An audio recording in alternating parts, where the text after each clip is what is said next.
왜 이렇게 됐을까 생각해보면은 저희가 사다리 얘기하는데 옛날에는 되게 크고 묵직한 사다리들이 여기저기 굉장히 많이 있었던 것 같아요. 아까 물리학을 공부하는 친구도 있고 다른 학문을 공부하는 친구들도 있었듯이 그런 여러 사다리들이 되게 많았는데 뭐 경기도 어려워지고 뭐 경쟁도 심화하고 사다리들이 사라지고 가는 사다리 유약하고 부러지기 쉬운 그런 사다리 하나만 남은 거죠. 근데 그 사다리를 모두가 올라가려고 돌진을 하다 보니까 그 사다리 오르는 것도 너무 힘들고 그 사다리를 이제 아이들 올라가도록 바치는 부모들도 너무 힘들고 부모끼리의 경쟁도 너무 심하고 그래서 과연 이게 맞는가? 과연 10년, 20년 후에도 의사가 정말 유일하고 최고의 직종인가. 그래서 우리는 아이들한테 너만의 사다리를 만들어라 라고 이제 교육시켜야 될 때인 것 같아요. 사실 저희도 잘 모르죠. 어떤 사다리가 필요한지. 하지만 우리 이런 걸 대비해서 이런 공부는 해보는 게 어떨까?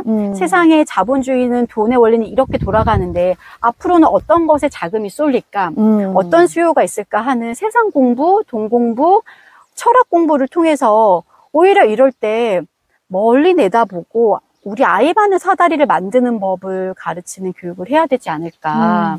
사다리를 설계하는 아이로 키우는 법을 연구를 해야겠죠. 그래서인지 대치맘 열풍 이후에 부자들은 대치맘 같이 하지 않는다. 이런 얘기가 있었잖아요. 네. 사람이 그러고 있을 때 더 큰 눈으로 우리 아이에게는 이 사다리를 올리는 방법을 가르쳐 주는 게 낫다. 이렇게 생각한 부모들이 국내에도 꽤 많아요. 모 국제학교에 아이를 보내고 있는 엄마가 있어. 그 엄마들의 목표는 명문대를 보내는 게 아니에요. 의대를 보내는 게 아니에요. 그 엄마들이 가장 좋아하는 한 수업을 제가 얘기를 들었거든요. 아, 국제학교의 수업? 네. 기본적으로 영어도 가르치고 어려운 수학도 가르치고 하는데 그런 것보다 더 중요하게 엄마들이 열광을 하는 수업이 있었는데 그 수업이 뭐였냐면 아이에게 뭐 10,000원, 뭐 10만 원이 있다고 치자. 그럼 이 돈으로 어떻게 거니? 뭐 이렇게 물어봐요. 이 돈을 가지고 뭘 할 거니가 특강이에요? 예, 그런 거예요. 그래서 그 즉시 먹고 싶은 걸 쓰는 아이도 있고 기다렸다가 저축을 해서 갖고 싶은 걸 사겠다. 근데 여기에 더 나아가서 너의 10만 원 중에 5만 원은 뽑기 기계를 사고 5만 원으로 너가 사고 싶은 걸 사는 거야. 그리고 그 뽑기 기계로 친구들에게 뽑기를 하면서 돈을 받는 거지. 그러면 그 돈은 얼마가 될까? 그 돈을 합치면 훨씬 더 너가 하고 싶은 일들을 할 수 있어. 이게 바로 지금 우리 경제가 돌아가는 원리야. 이런 거를 가르친다는 거예요.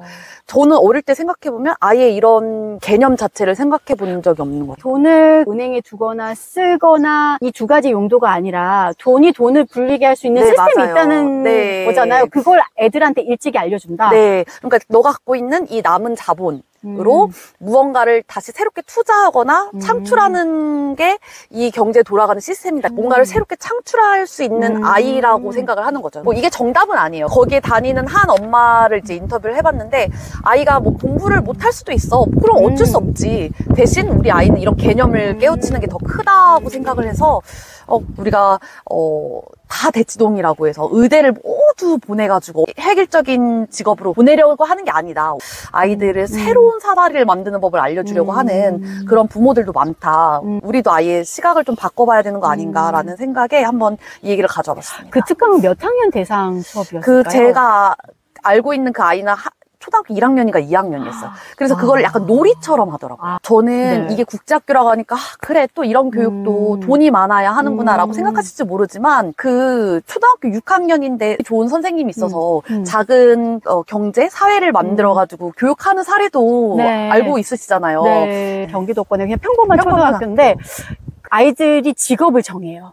그 직업에 따른 주급을 받고 그 주급을 가지고 선생님 걸음수라는 회사 나스닥에 투자를 할 수 있어요. 우와. 선생님 걸음수가 뭔지 아세요?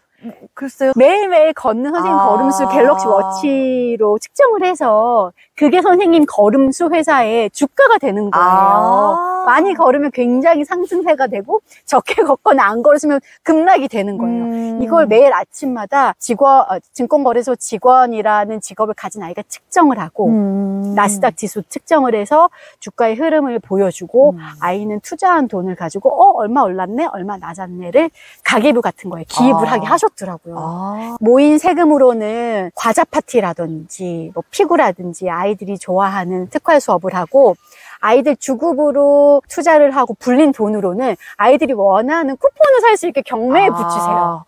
지금 몇 개의 경제 원리를 배우는 건지 그럼요. 세금 그렇죠. 개념부터 뭐 투자의 개념부터 투자 개념, 그리고 직업마다 차등 주급이 있으니까 주급의 개념, 연봉의 개념도 가르쳐 주는 거죠. 네. 교실 안에서 교실의 미화를 담당하는 친구들은 환경공단 직원 네. 혹은 이사장, 교실의 법이라든지 규칙을 정하는 아이들은 이제 헌법기관을 만들어서 하고 이런 식으로 다양한 직업을 주고 왜 직업마다 차등이 있는지 그 주급의 차이도 이해시키고 재미난 거는 우리 아이가 가장 낮은 주급의 직업을 택한 거예요. 편해 보여서.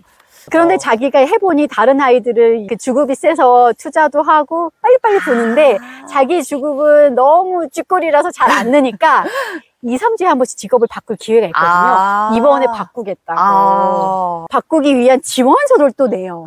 만약에 경쟁이 몰리게 되면 그 지원서를 보고 면접도 보는 거죠.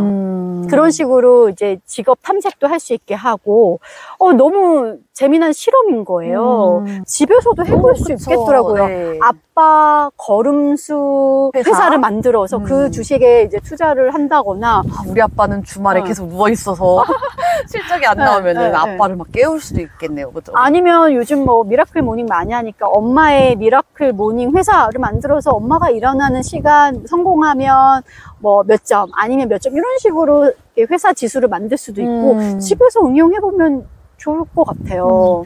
궁금한 게 공립학교라고 했는데 왜 그런 교육이 그 학교에서만 있을까? 이렇게 다른 데는 다 생길 수 없나요? 네.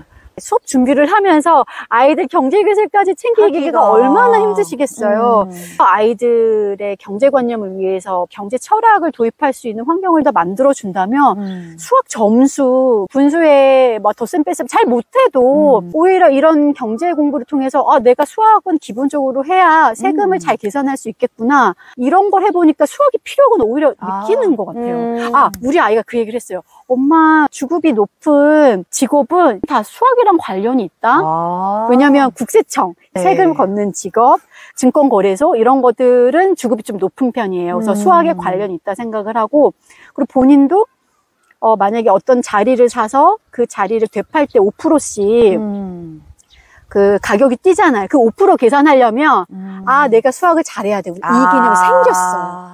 네. 수학 공부를 해야 되는 이유가 경제교실을 하면서 생겼어요.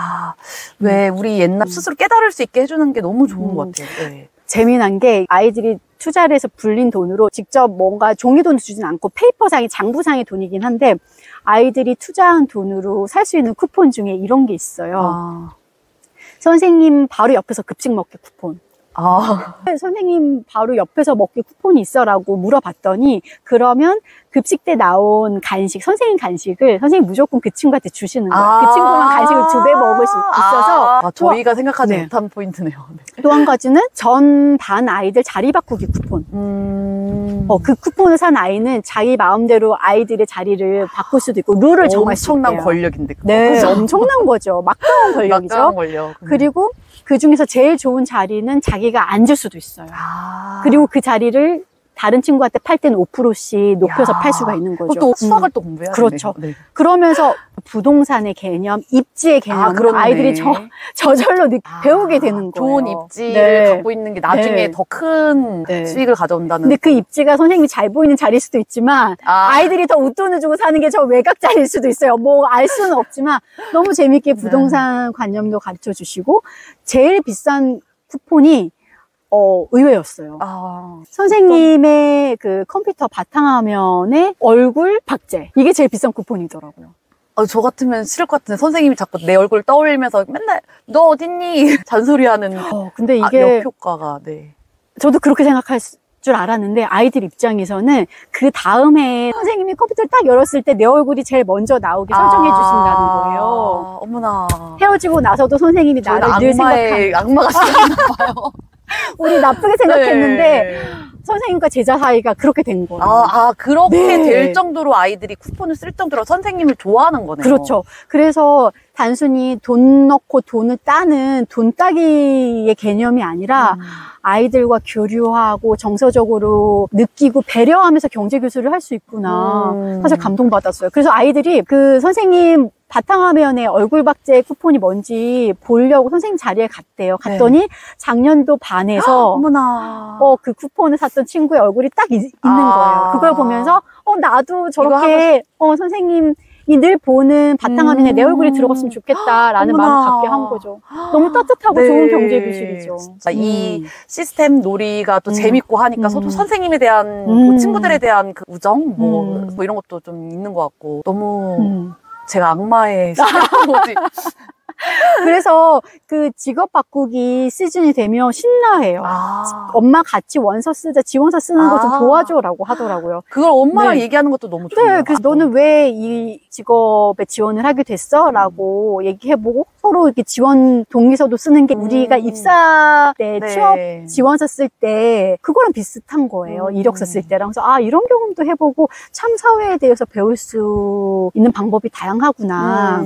그래서 꼭 국제학교를 가지 않더라도 대치동에 뭐 엄청난 사교육 전쟁의 애를 내몰지 않더라도 집에서 공교육에서 할 수 있는 경제교육, 세상을 보는 교육은 얼마든지 있다. 그래서 저희가 집에서 손쉽게 아이들과 해볼 수 있는 그런 것들을 많이 올려보려고 합니다. 저희도 연구를 많이 할게요. 성적 상위 탑인 아이로만 키우는 게 아니라 세상 돌아가는 원리와 나의 부를 지키고 불릴 줄 아는 아이, 그리고 나눌 줄 아는 아이. 인성도 중요하니까요. 네. 그런 경제 철학을 지닐 수 있도록 저희가 많은 콘텐츠 연구에서 찾아뵙도록 하겠습니다. 경제교실 진짜 좋죠. 국제학교 안 저희도 부럽다니까.